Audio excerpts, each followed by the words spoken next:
Hi everyone, welcome back to my YouTube channel. I'm nicoleattias with Prospect to Win. Today I'm speaking to Michael Esposito from the Hudson Valley.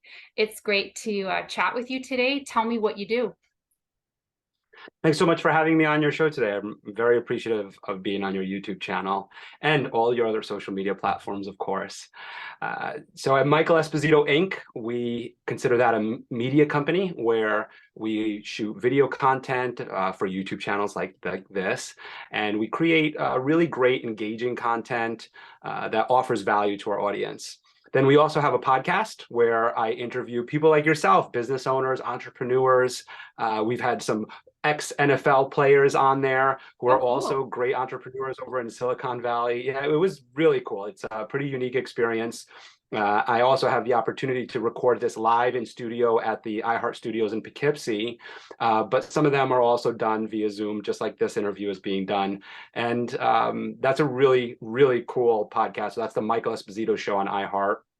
And then more recently, we just launched our Communicate as a Leader series, which is a course to help salespeople, business owners, entrepreneurs be able to communicate their ideas, communicate their message to people in a clear and concise way. And this course is a 4-week course that we're launching in January. So just really cool things happening at Michael Esposito Inc. And then I have Den10. Den10 is my insurance company. I got into insurance about 5 years ago. I got into insurance with the intention to open up an agency. So that's also very important to the whole story because people say, wow, it was only 5 years ago and you opened a business. And I'm like, well, yeah, but I was very focused for those 5 years about opening up my insurance agency. And it's named after my daughters, Denise and Tenley. And at Den10 Insurance, we focus on helping our clients understand their coverages and be able to put them and protect their whatever it is that their belongings, their assets, protect them properly, however they choose to protect them. And we are on a mission at Den10. Part of when I started Den10, I was also the face of my parents' non-for-profit, Forgotten Children of Haiti. And I kind of was torn. I had a decision to make of, do I want to be in the non-for-profit space or do I want to open up my insurance agency? And at that time, I was also meeting with a business coach, Merritt Mittermeier, and I still do meet with her. She's amazing. And we were just talking about it. And she was like, well, why are you trying to choose between the two? How about you just, bring them together? What does that look like for you? Which is such a great coaching question. What does that look like? And so that's what I did was I ended up bringing Forgotten Children of Haiti into the fold at Den10 and started creating a way where every policy signed donates to Forgotten Children of Haiti. And eventually that evolved into bringing in other charities into the organization. So now we have Family of New Paltz, we have our chambers that we donate to, we have the Maya Gold Foundation, and so many others that I could name. And it's really great because what happens since then is my agents are like, hey, look, we're not just selling insurance, we have a higher purpose. And they're so driven because of this. And then the people that we work with, our clients, they also feel the same way of this gratitude of like, hey, you're protecting my stuff, but I'm also giving back to the community through your agency. That's So they're very amazing. appreciative. So you're Yeah. doing a ton of stuff, it sounds like. And so let's go back to the very first thing, which was the leadership program that you are really excited about, right? Because I know you and I, there's a lot of crossover with the sales training, presentation training, public speaking, leadership, but there's a lot of crossover between us. So just for today, I want to focus a little bit on that. And what do you see happening with people? Like, what's their biggest obstacle Mm. from your point of view when they want to communicate better, they want to get up in front of an audience? Like, what would you say is the biggest obstacle you see out there? Mm. Well, there's a lot in terms of that question. It's almost so much to unpack in terms of that question because Hmm. some people see the obstacle as, well, I'm fine talking one-on-one, but it's being in front of a room of people. Or some people it's I can't even get my message out. And so we're going through the psychology of the limiting beliefs that you might have about yourself, or how do you view yourself as a leader, or how do you view yourself in your community? Also, do you have a clear message as to what your business does and how it affects everyone and how to offer value to everyone. So these are all the things that kind of like are happening in that person's brain, or some are and some aren't. Maybe they have a clear message, but they're afraid to speak in front of an audience, or they feel great to speak in front of an audience, but they don't have a clear message. So we have a lot of things happening here. So what I'll speak to you about is something that just happened recently. I was at a networking event last night, actually. I was a co-sponsor, and I've been in Toastmasters for over 5 years. I practice weekly in Toastmasters, practicing speeches, paying attention to my voice and vocal variety and pitch and tone and all of that other stuff. Very self-aware in that respect. And preparing for speeches and preparing and having a mindset to be able to prepare, but also practicing impromptu speaking, which is also very, very important. So I come into last night where I had to give a speech with all of this preparation and then go from networking to podium.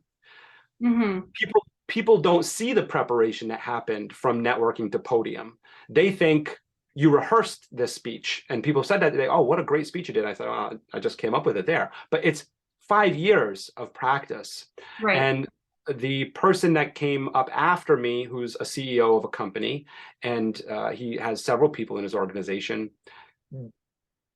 went up there and was nervous. And he voiced that to everyone. He said, maybe I should have done something different or whatever it is. And you could tell he wasn't coming, his message wasn't coming across clearly. He didn't have the presence that he wanted to have, which he does have outside of there. I mean, the guy wrote a book, so he has a presence, but he wasn't able to perform the way he wanted to perform. Sounds like a confidence situation, right? I would say not somewhat, but I would say going back to it, the practice. In that one of the biggest things is that people don't realize, if you just take some time and practice and just rehearse speaking, doing podcasts like this and videos like this, practice your pitch, practice it with somebody one-on-one, practice it in a room of people that you trust. And then when you get up in front of a room of people that you don't know, you'll be more comfortable. You'll have a better, clearer message to share. And that's what I felt happened with him, was that I think he has confidence. I know he has confidence. I know he's a good leader. I know he's got a good organization, but I also know that he hasn't practiced standing in front of a room and giving that presentation. Yeah. And that's what kind of threw him off. So that's one of the things that I work on in this leadership course, is helping you develop your script, develop what you want to say, your value proposition, and then start practicing it, start working on it, giving you different ways. It's so funny, things that you and I probably think are like so simple, it's like news to these people that have not done the things that we do. If I tell somebody to go stand in front of a mirror and give their pitch, they're like, that's almost the first time they've heard it, or they don't think that that's real. They're like, I've heard people say that before, but I never knew that people actually do that.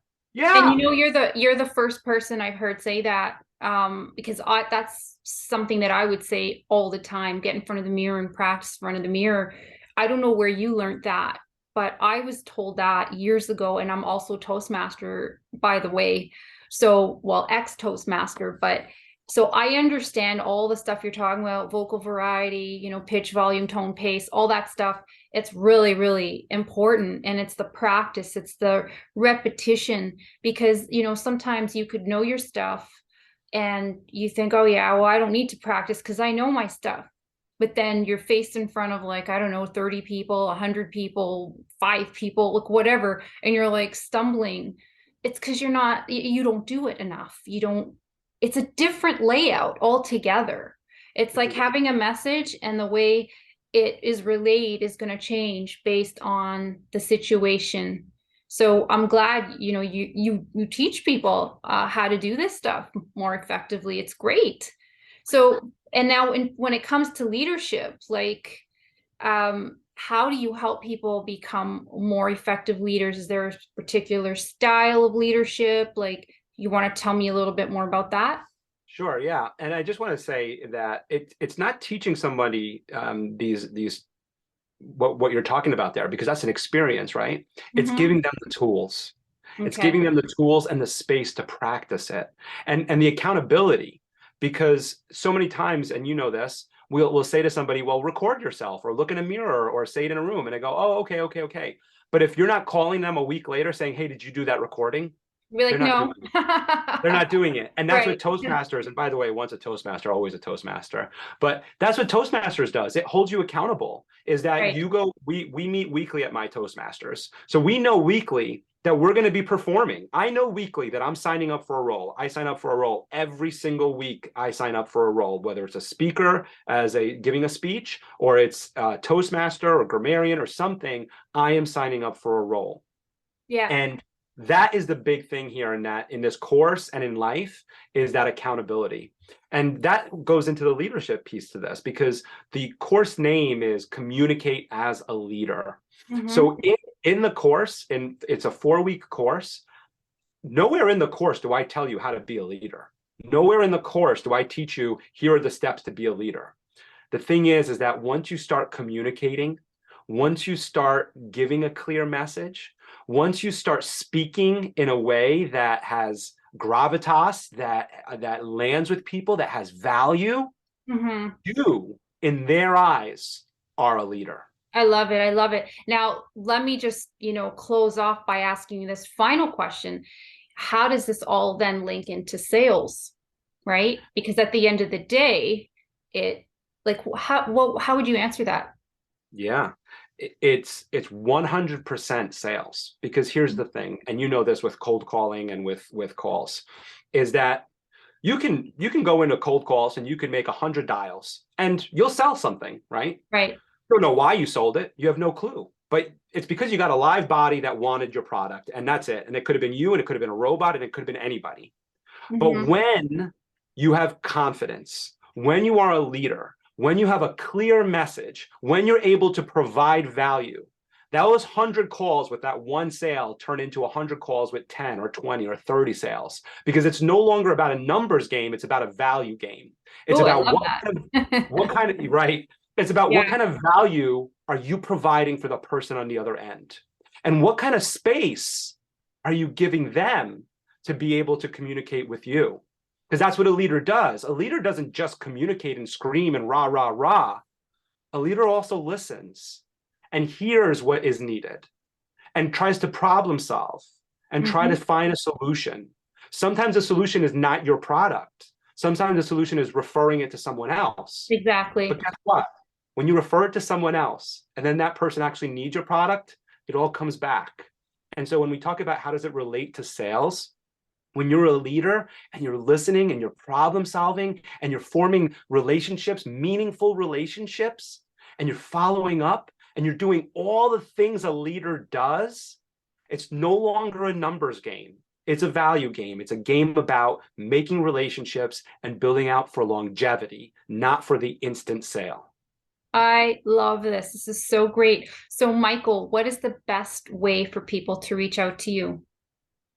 Well, the best way to reach out to me is you can find me on LinkedIn. You could find me on Instagram. You could find me all over the social media channels. I have 2 different handles. And the first one is my media company, which is Michael Esposito Inc. And I'm sure that'll all be in the show notes.